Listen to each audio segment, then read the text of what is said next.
But brothers, if you don't hear me on anything else, I hope you hear me on this. There is no education like adversity. There is no education like adversity.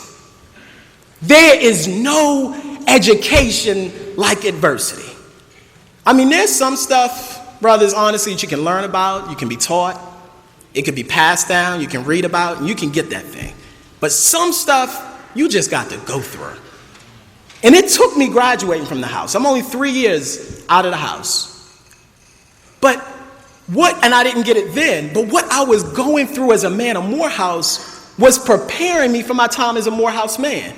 You will be Morehouse men for far, far, far longer than you'll be a man of Morehouse. It's what you're going through now that's preparing you for your time as a Morehouse man. People have wondered, why are Morehouse men leaders all over the world, and have been since our inception in 1867, all over the world? It's precisely because of the trial by fire, the day in and day out grind that cannot be duplicated. That's the purpose of being a man of Morehouse. It's preparing you for your time as a Morehouse man.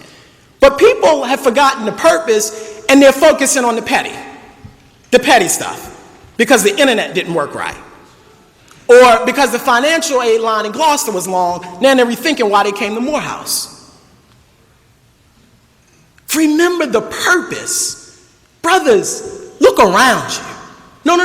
Turn around. Actually look behind you. Look.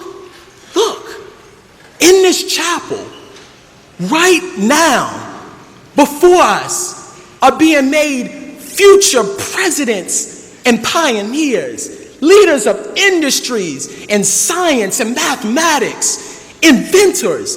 And it's happening because of the adversity, because of the trial by fire. While other people are learning about this in books, you're going through it. That's why Morehouse men lead all over the world. I can look now in my own life and say, I wouldn't be who I was. I wouldn't be who I was if I didn't go through what I had to go through. I wouldn't have been at Harvard Law. I wouldn't be 25 years old, working for myself, building what is becoming a multi-million-dollar enterprise, if it wasn't for what I had to go through at the house. So now I can say thank you for every time I was put in the 20 questions.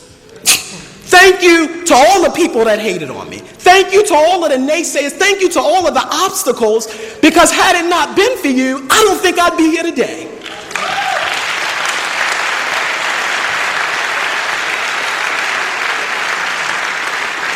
There is no education like adversity.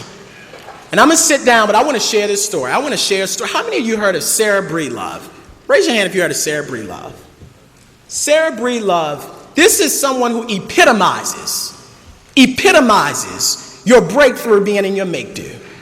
She was born in the late 1800s. Both of her parents were slaves. She was born free, but both of her parents were slaves.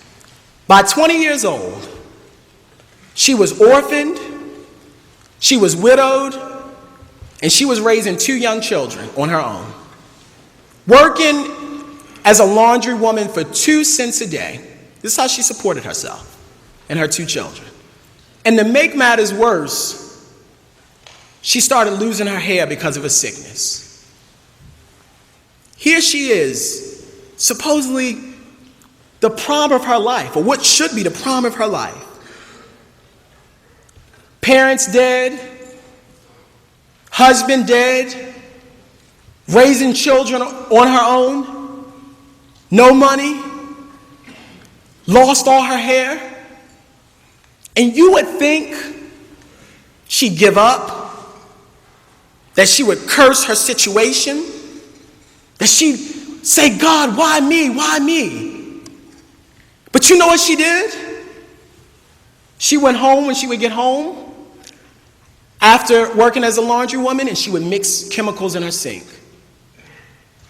She started applying it to her hair. And after months and months of trial and retrial and shifting ingredients, she noticed her hair started to grow back. And then, brother, she got an idea.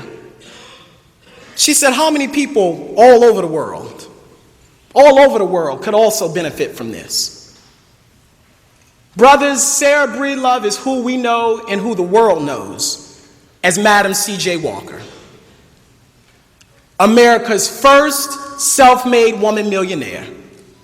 And we all celebrate the tenacity, the will, the vision of a mogul like Madam C.J. Walker.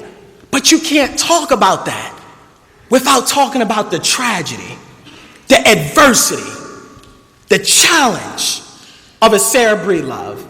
Brothers, we can learn from Madam Walker. The challenge is not what makes the difference. The adversity is not what makes the difference. Your response is what makes the difference. It's your make-do that will bring about your breakthrough. Thank you all, and God bless.